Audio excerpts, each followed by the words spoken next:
Okay, let's begin. Parshat Shemot, the second Aliyah, page 294. It's all about women in this Aliyah in particular. Vayikra Melech Mitzrayim L'Yaldot, page 294, Sheni. Vayikra Melech Mitzrayim L'Yaldot, Vayomer lehen Madu asitem hadavar hazeh v'tachayenu et hayeladim. And the king of Egypt, the Pharaoh, right? He calls the midwives of the Jews, the midwives, and he says to them, why are you doing this? Why are you defying me? Why are you allowing the boys to live? And so they responded to Paro. The Jewish women are not like the Egyptian women. Because before the midwife even comes, they have given birth. Well, God endorses their behavior, right? God says, no, they're doing right. And he increases the people and they become very strong. And it was because the midwives feared HaKadosh Baruch Hu. But what does he do? He rewards them. And he makes them batim. We'll talk about this. And Paro commanded his entire people, saying,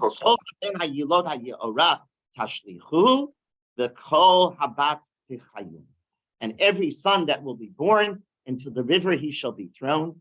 In other words, you will kill the male children, and the female, every daughter, shall be kept alive.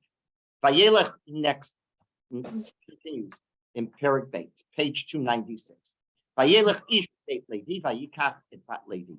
A man went in the house of Levi and he took for his wife a daughter of Levi. Tahara isha vatele ben vatera oto kitofu vatitzpenenu shlosha yirachim. The woman conceived, this bat Levi conceived, and she gave birth to a son. She saw that he was good, and she hid him for 3 months. V'lo yachla od hatzpinu, vatikach lo tevat gomer, vatachmira v'achimar v'azafet. She could not hide him any longer, so she took him and she placed him in a wicker basket and smeared it with clay and pitch so that it should be able to be protected from the water. She placed the boy into it and placed it among the reeds at the bank of the river. And his sister stationed herself in a distance. Why? To follow him, to make sure, to watch what would happen, what was going to happen. It just so happens that Paro's daughter went down to bathe by the river, and her maidens walked along the river with her, right? And suddenly she sees this basket, and she sees the basket among the reeds, and she sent her maidservant, and she took it. And she opens it, and she opens it, and behold, a youth is crying. And that's what she finds. She finds Moshe, obviously. She took pity on him, and she said, this is one of the Jewish children. And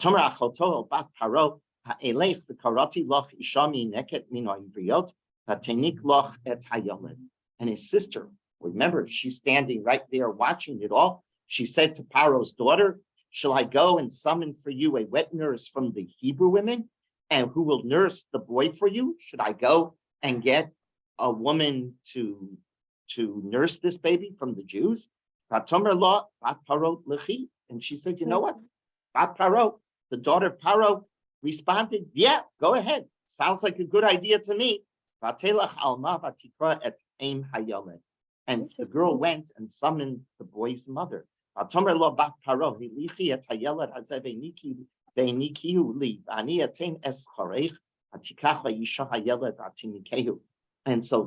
the mother, just so happens the mother of the baby, right? Paro's daughter said to her, take this boy and nurse him for me and I will give you pay. So the woman took the boy and nursed her. The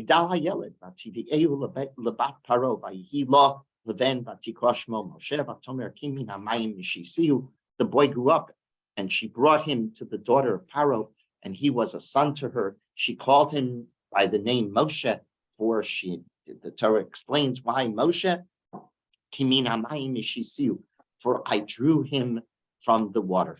Okay, that's the story of Perek Beis. The Rav is interested in understanding in this story who actually is the leader of the Jewish people at this juncture in Jewish history. Who's acting as leader in this story? It's a crucial fact. Pharaoh is announced that all male children, all Jewish male children shall be killed. Who is the leader of the Jewish people at this moment?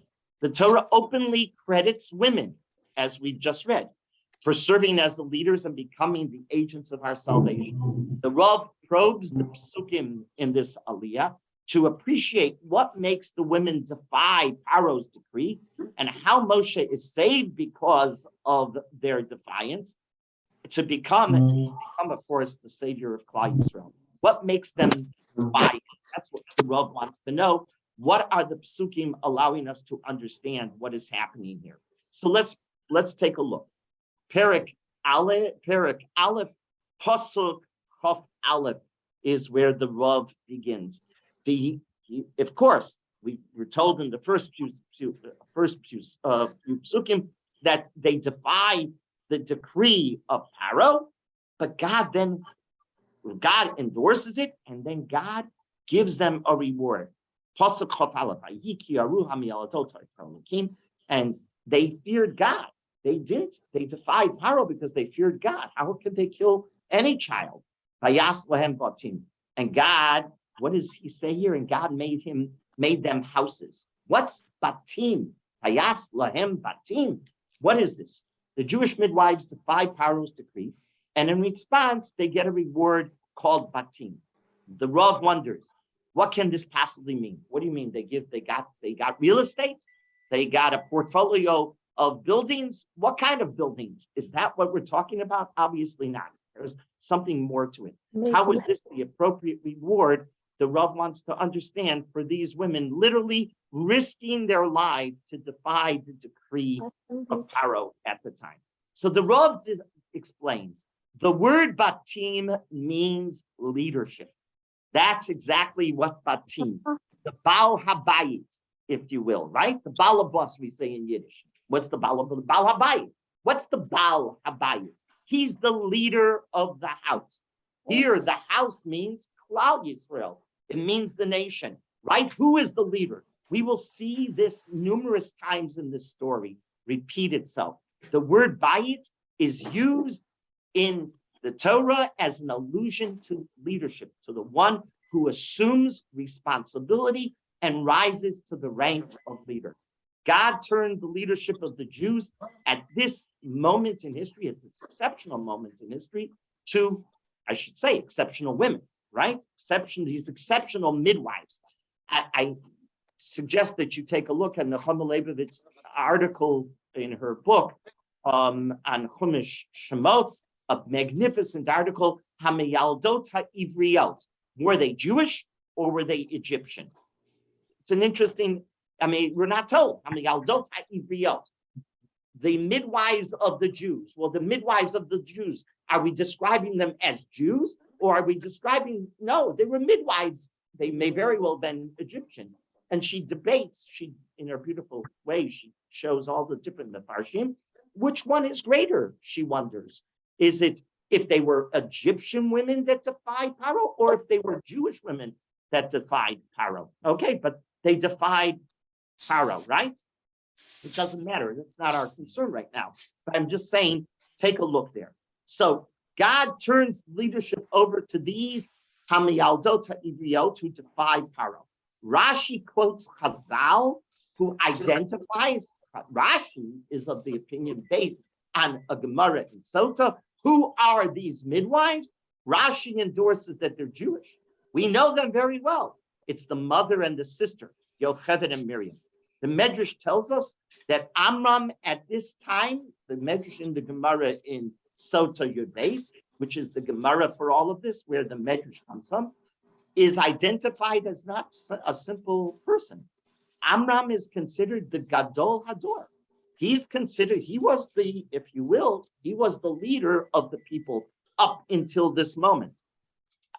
What happens according to the Medrash? He assessed the situation and concluded, according to the Medrash, an incorrect conclusion.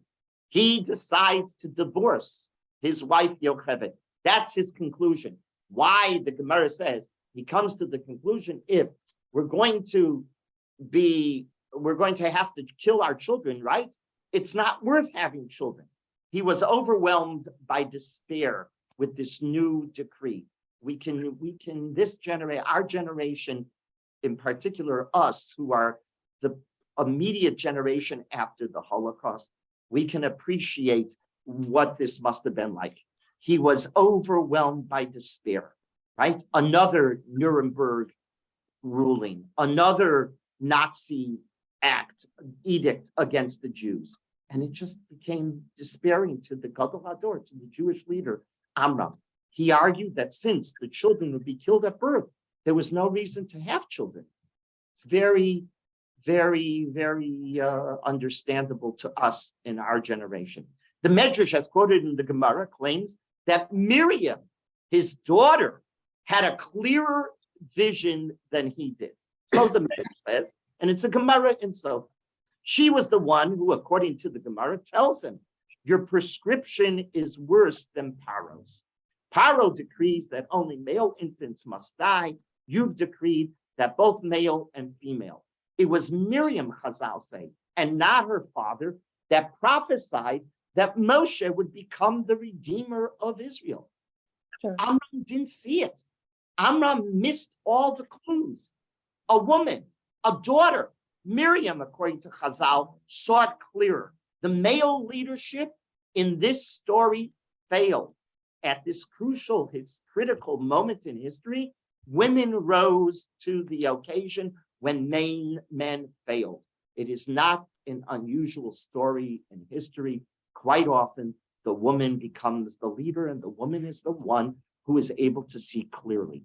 I should stop for a half a minute and point to you that this medrash in the Gemara, this the Rav doesn't deal with, but this medrash in the Gemara is not so simple, because you're having a girl of 6 years old telling off her father. If you calculate how old Miriam is when all of this happens, she's only 6 years old. Supposedly at 6 years old, she's telling the Gadol Hador, who so happens to be her Abba, that he's acting incorrectly. That's pretty hard. Excuse me, just.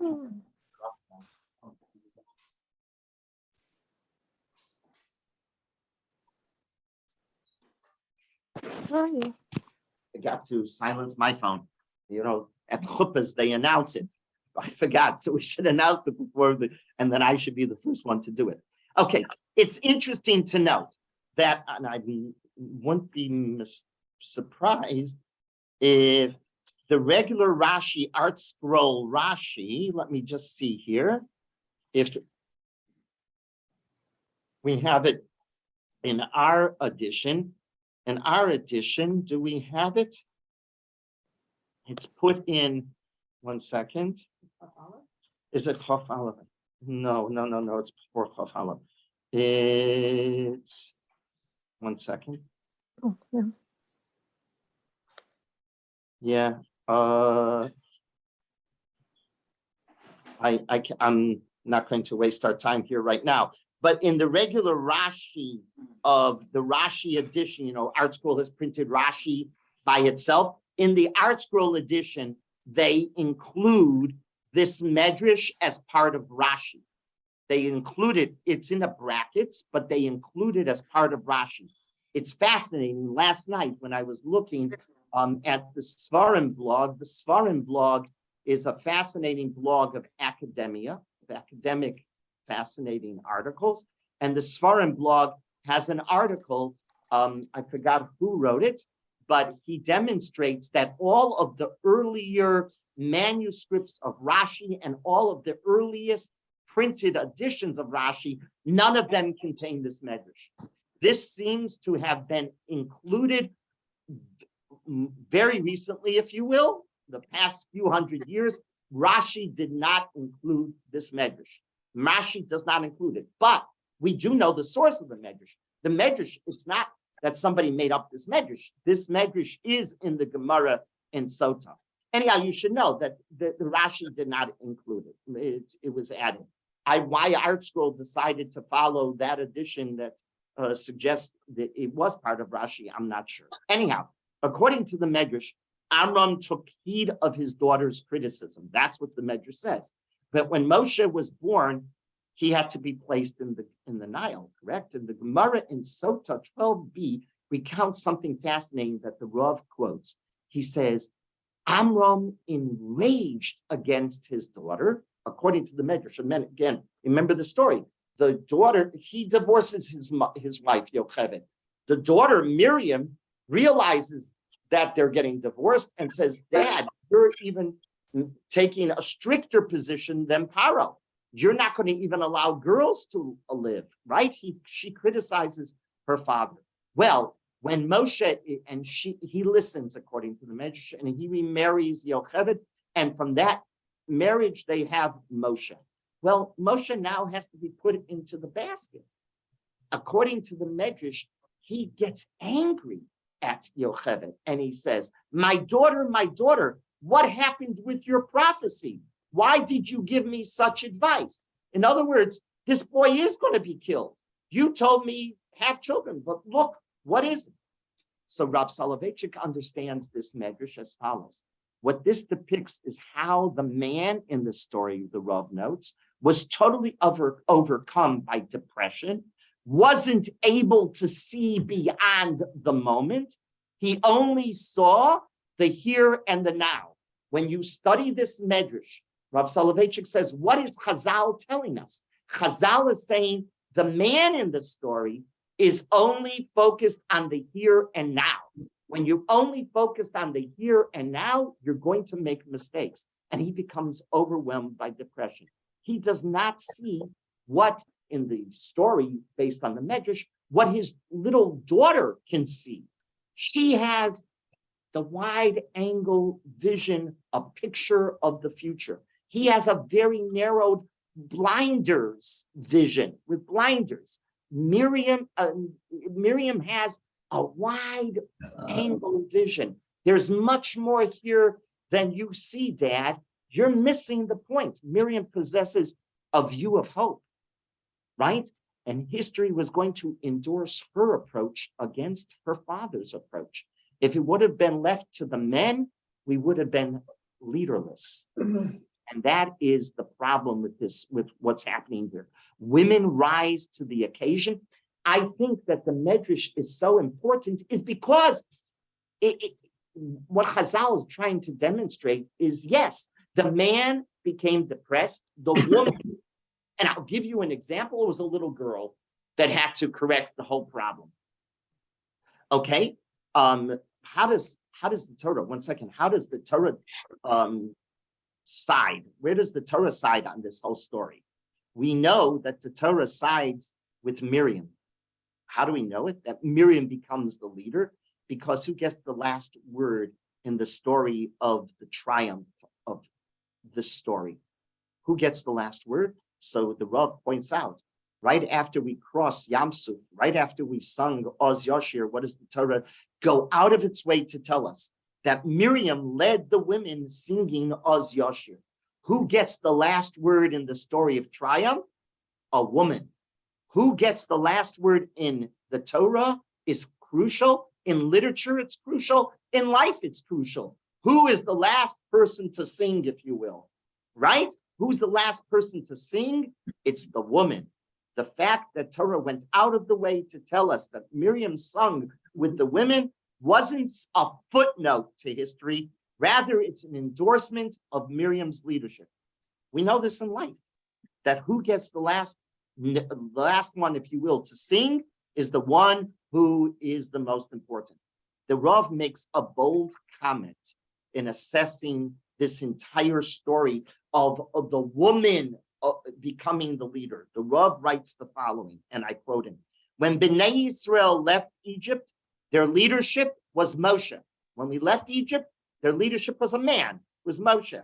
Earlier, when Moshe was in Midian, right? Moshe wasn't leading us. He was off in Midian, getting married and being a shepherd.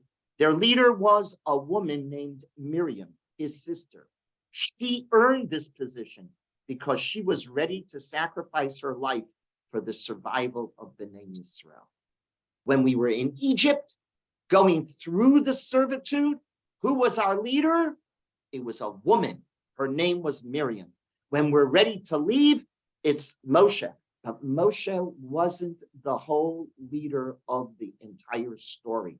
It's Miriam, it's Yocheved. And we're going to see in a few moments this concept. What did Chazal mean when they say Mishum Noshim Sidkonios Nigalu Mimitzrayim? That's not a cute statement. That's demonstrating that the woman in the story of Yetzias Mitzrayim was the one who had a wide view vision and didn't become depressed. They saw the future. They always had hope. Yes, you had a question? Was Miriam's vision rational? Totally. Or was it prophecy? Oh, so according to the Medrash, Amram says to her, "Where's your prophecy?" It's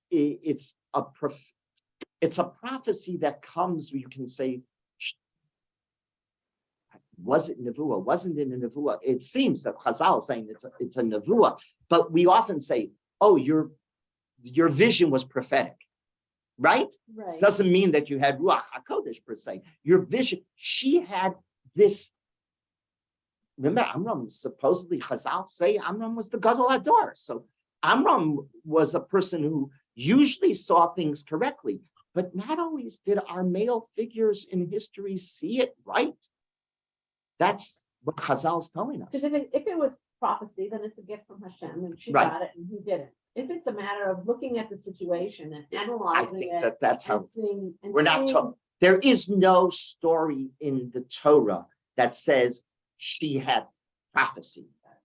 So how did Chazal understand it?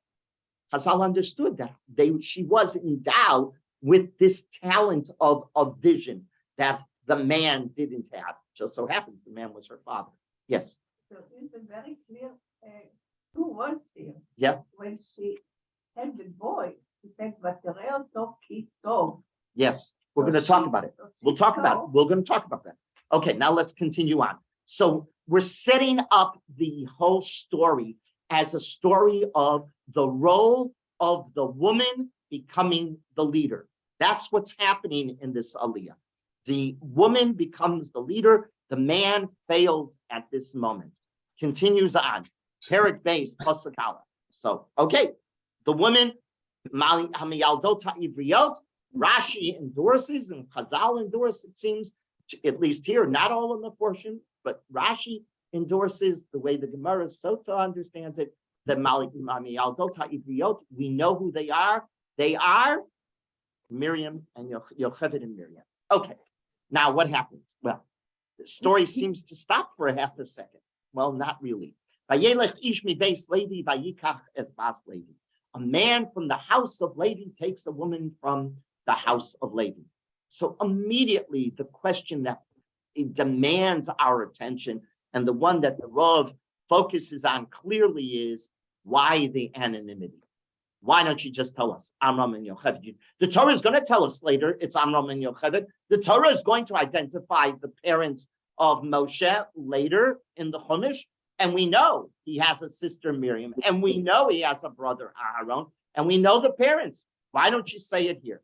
So I heard from the Rav in a shir at YU, in a Chumash shir at YU, that the Rav gave. It's just a little footnote. The Rav announced the year was 1978.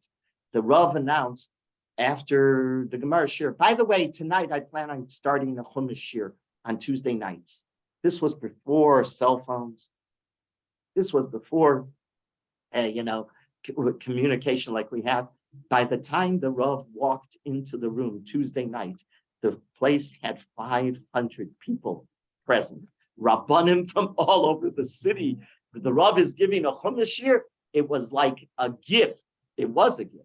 And people came by the next week. they had to move rooms because it wasn't big enough at YU. If this was just on the spur of the moment, the Rav said, okay, I'm going to give a chumash shir. And people just ran from all over the tri-state area to hear the Rav's shir. So I remember the Rav saying on this pasuk, this wasn't the first parsha. It was in Bereshis where it was Parshas Chayei Sarah was the first shir that he gave in that series. I remember what he said on the concept of, he says that opening in Chayei Sarah teaches us how to build a Jewish cemetery, all of the requirements, but for another time, we'll get to Chayei Sarah. But Vayelech Ishmi Beis Levi, Vayikachas Beis Levi, the Rav said, why is the Torah silent why is it using anonymity? It's using anonymity so that you and I will place our names in the story. At the moment when we need heroes, we are to put our names in. We're to rise to the occasion and be the heroes. If you would have said Amram and Yocheved, what would you, the reader, realize? Of course, Amram and Yocheved were heroic. They were the greatest Jews of the time. They expected of them. That's what the Torah is trying to tell us for generations to come. Forget about who was. It could have been a regular Jew. It doesn't have to be the Gadol Hador and his wife.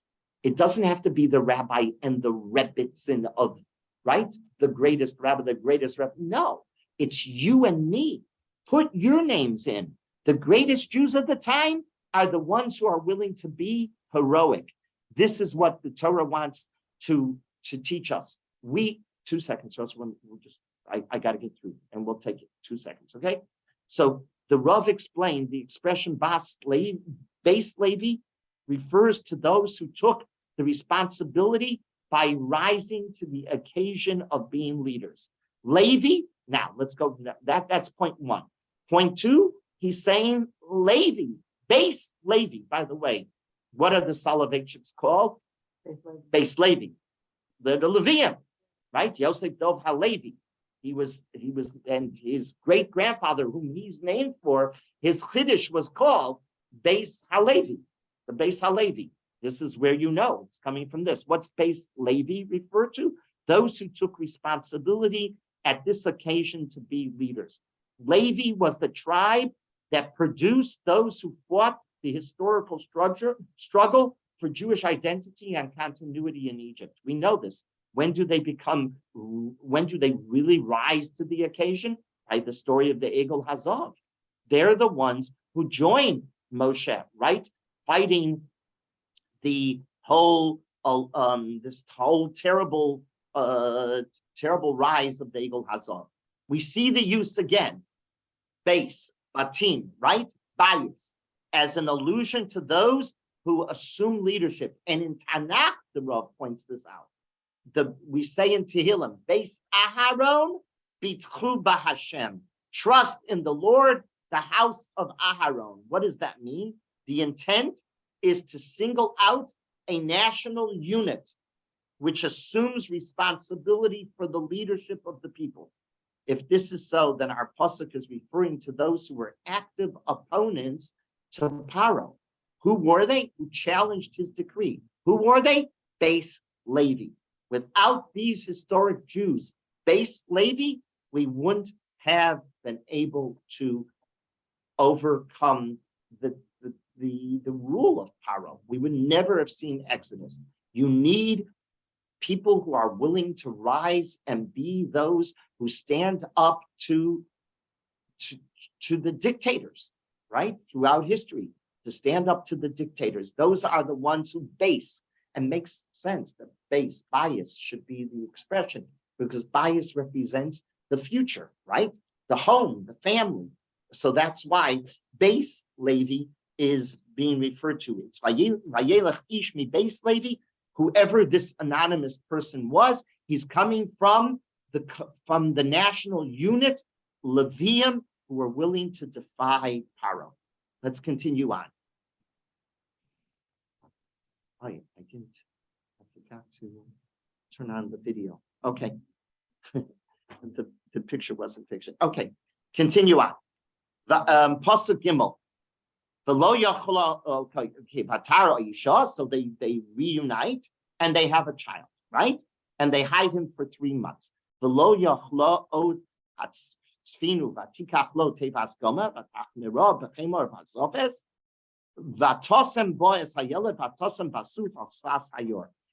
notes, if you take a look at this pasuk and the next pasuk, you will see that all of the verbs used in this pasuk and the next pasuk are in the previous pasuk and this pasuk and pasuk gimel, pasuk base and pasuk gimel are used. All the verbs that are used for hiding Moshe in the basket are the feminine form. Let's take a look. Pasuk base. Vataro isha vatela vatere oso kito vatitzpenenu. All in the feminine. V'lo yachla vatikach, right? Vatachmero vatosem. All of the verbs are the feminine verb. He says that's not by accident. The woman is taking the lead. It's whoever it is, right? It's in this case both Yocheved and Miriam. Amram has what the Rav points out by using the feminine verb form. The Torah is telling us Amram had no part in this entire matter. He had no say in this entire matter. The leadership was taken away from him and transferred to the heroic, righteous midwives. This is exactly what the Yesh Lahem Batim referred to. They were the ones making the decisions. The Yesh Lahem Batim, they became the leaders. They're making the decision. Now we can understand Chazal. Chazal make this remark: Mishum Noshin Tzidkanios Nigalu Mitzrayim. It's not a cute adage. Rather, it's a true summation of this entire story. We were led at this point out of Egypt because why? Because women assumed the leadership. We would have left it for the men. What would have been the story? The story would have been total disaster. Because, as the Rav noted, Amram was only able to see the here and now, and they're able to see the future. Continue on. Pasuk Dalet.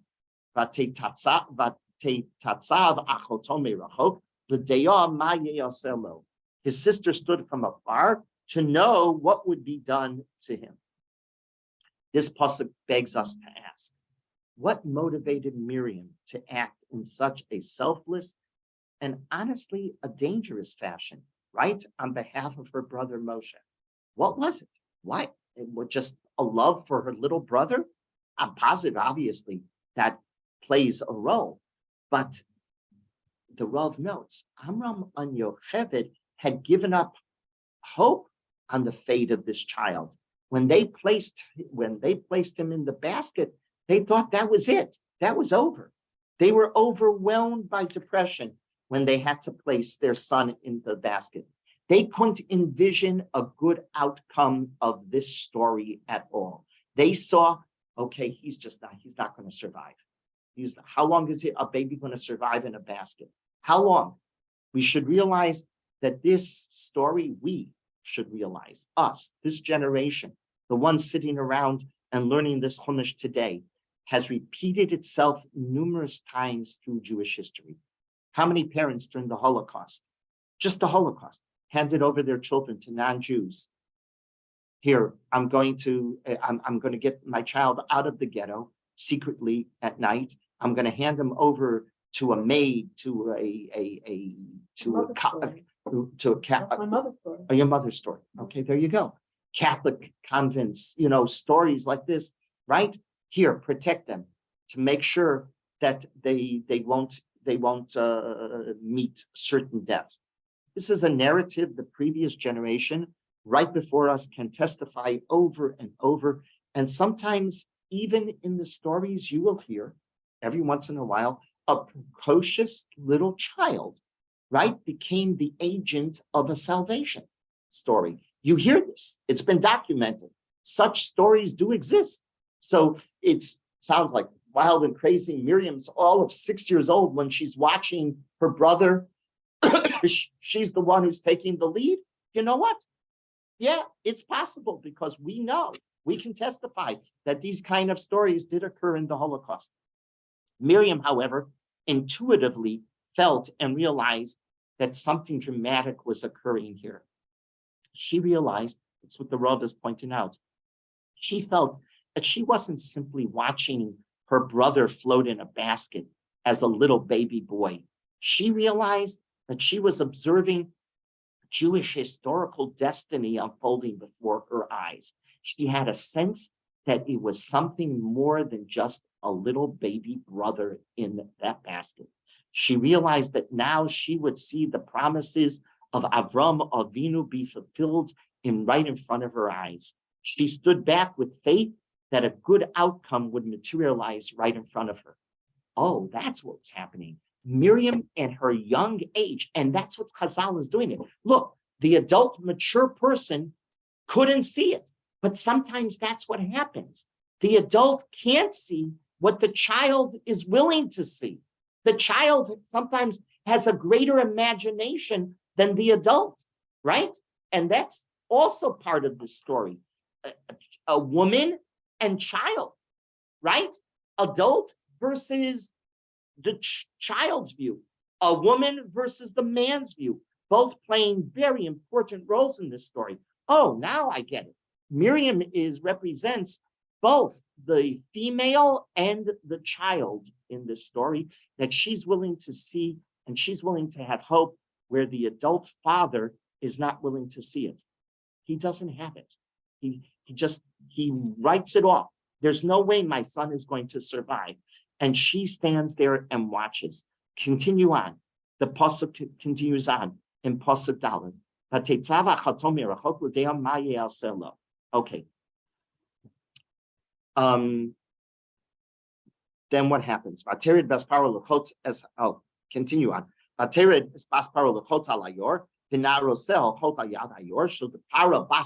the way, we're again given an anonymity. Bas Paro. The Rav also said in that shir, why is she called Bas Paro? Why? We know her name. We know her name from Divrei Hayamim. Batya, right? That's her name. Why is she called here Bas Paro? So Soloveitchik says her heroic act was the fact that she was Bas Paro and she acted the way she acted. That's her greatness. That's why the Torah calls her Bat Paro. You want to know who this woman is? She grew up in the palace and she still defied her own father. Vateret Bas Paro, she goes down. Vatere es hateva, v'soch asu, vatishlach es amata, vatikacheha. Right? So she goes down and she's now pasuk. Let's go pasuk vav. Vatiftach. So she goes down and she sees the basket. Vatiftach, and she opens. What's the next word? Vatir ehu. What's that mean? Vatir ehu. She saw what? She should it. There's an extra pronoun here. But she should vatiftach vatir et hayelet. She opened and she saw the yeled, but that's not what the pasuk says. The pasuk says vatir ehu. There's an extra pronoun in the word vatir ehu, right? That extra pronoun, and she saw something beyond the child. Well, the Chazal come along and say, she did say vatiftach vatire et hayeled, and she opened and she saw the child. Vatiftach vatir ehu. Oh, she saw something else. So Chazal quote, right? And Rashi quotes this Chazal, that Bas Paro saw more than just the child floating in the basket. What did she see? She saw the Shechina next to him, beside him. What does this medrash mean? Rav Soloveitchik wants to understand. And it's all alluded to by this extra pronoun. So the Rav explains, oh, now we're getting a picture. Not only we've gotten a picture of Miriam, we've gotten a Miriam, we've gotten a picture of Yocheved. Now we're getting a picture of Bas Paro. She not only was the daughter of Paro, in spite of that fact that she was the daughter of Paro, she had a unique ability that her ancestor, the original Paro of the story of Yosef also had. She's a bas paro. She's a daughter, if you will. She gets this in her DNA, right? She has the paro vision, not the present paro, not her biological father paro. Her great-great-grandfather, who was the one in the story of Yosef, was able to size up talent when he saw it, right? He saw Yosef was unique, so he appointed Yosef. Same thing here. She opens Vatir Ehu. She sees more than just a child. She sees a very talented child who is going to become somebody special, just like Paro saw it and Yosef, and they both were able to perceive signs of greatness at first glance. That's in their DNA. She hasn't. I think that we can say now is what Bas Paro also means. She has that ability to see greatness in a first glance. Paro of old did this with Yosef, and he immediately defied everyone around him, right? They were very upset that a stranger was pulled out of prison to become the viceroy. Yet he said, no, Yosef has the talent. So she does the same thing. She opens the basket. What does she see? Batirei hu. She sees uniqueness. What Rashi is teaching us is that when Bas Paro opened the floating basket, she sensed Moshe had unique talents. She sensed that this baby had great potential. And when she saw this, she questioned her father's wicked and evil decrees. She refused to comply with her father's decree because she could not accept ending such a child's life. He was special and she saw it. Yes. Because right away she sees now. Yeah. Now there is a big difference between Yeled and now. Well, let's continue on. So this Let's is continue on. B'nei nar bocheh. Well, Chazal talk about that.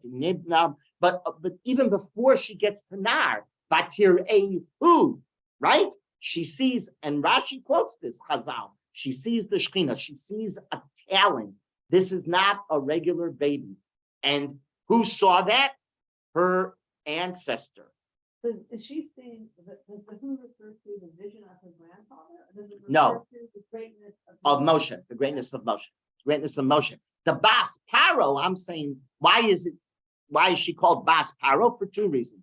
One, her greatness is that she defies Paro. I'm suggesting, based on everything the Rav is now teaching us, you can add another layer to that. She's the Bas, she has the same DNA as the original Paro of the Yosef story, that they're able to size up and sense greatness right away. That's a talent, right?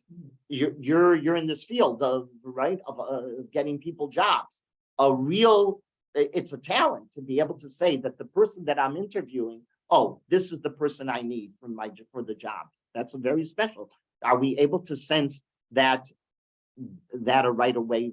Are we able to sense greatness right away? And she did. But now what Hannah just pointed out, nar bochen. Nar. The Gemara in Sota, Yud Beis on the base suggests that the sound of Moshe's cry wasn't it was a baby, it was a nar. So the Gemara says it was the sound was a deeper, more adult voice than a typical baby. But then the Gemara says, if you take a look at the Gemara says, in the name of Rabbi Nehemiah, if that's so, that he had a deeper adult voice, that would be problematic because that would be considered for a Levi, what are the jobs of a Levi? To sing and to open the gates of the Mishkan, right? The Mikdash, right? But if you have a totally different sounding voice and you can't participate in the choir because your voice is off, that's considered a balmum. That's considered a, what's the right word for a balmum? A disqualifying characteristic. It disqualifies you. It disqualifies you from serving in the Mikdash outside of the Gemara. Even goes on and discusses this. And the Rambam, the Rav, points out that the Rambam pastors the halacha. If the Levi has such an off type of voice that's totally different, that doesn't mesh into the choir, you're out, right? So the Rambam notes this, the halacha. If a Kohen has a deeper pitched voice than regular, disqualified him from singing. Oh boy, he would only be able to do one part of his job. Well, are we now suggesting that Moshe is Chazal suggesting that Moshe was disqualified from being the Levi? No. Based on this, the Ramban argues that Moshe did not have a different voice. He had a deeper, right, than regular baby's voice. Moshe's voice was not that he had a deeper voice. No, the Ramban says Moshe's voice was simply louder, more robust. That's fine. Louder, more robust, right? That's fine. So Moshe cries, right? Well, so the Rav points out, Moshe cries when he's a baby floating in the Nile, and this is not the only time that Moshe cries. Moshe cries throughout his history of leading the people, right? He cries on our behalf. Numerous times we're told that as the leader of Klal Yisrael, he cries. Why is that so important? When he cried, he did it on behalf of Klal Yisrael, beseeching Hashem for our forgiveness. His cry throughout his life was the same cry that he had in that basket.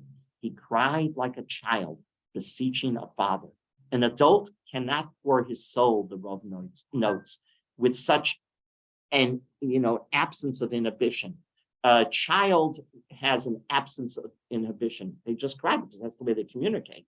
In other words, Moshe never lost his childhood innocence. That's what is being taught. This was another element of Moshe's greatness. Anar boche, it's foreshadowing the greatness of Moshe. Moshe would never forget how to cry with the childhood innocence throughout his life. Excuse me, Rabbi, for interrupting. When he died, it says, "Velo nas lecho." Right. Of Moshe Rabbeinu, no, lo nas lecho. It means his voice. His voice never changed. Very good. He changed. Very nice. Yeah, that's exactly correct. He always retained. In other words, it's bookends. Moshe, where we meet him crying, and he keeps that voice throughout his life, that innocence, that childhood innocence. Who did we also see that Chazal said that they had a childhood innocence throughout their lives? No. Sarah Imenu, 127, right? So the Rav beautifully describes it over by Sarah, right? 127. So the Chazal say, she was 20, she was as beautiful as someone, when she's 100. She was, as the Rav says, she was able throughout her life to fuse the different stages in her. So much of our lives are that when we're at specific periods in our lives, they're bracketed. They're not fusions. They're bracketed, separated elements of the human experience. When I'm an adult, I'm an adult. When I'm a child, I'm a child. No, what Sarah was, it was a fusion of the greatnesses of each element meshing into one personality. And the same thing he's saying, the Rav saying by Moshe. Part of the greatness of Moshe was that he never lost that innocence, even when he's an adult. It's a beautiful idea. You take the best of the different stages of life and you fuse them into real greatness. Okay? And then the last pasuk that the Rav wants to point out, Vatomer pasuk Zayin, Vatomer achoto el bat paro. And right, his sister says to Paro. The Torah is not mincing any words here.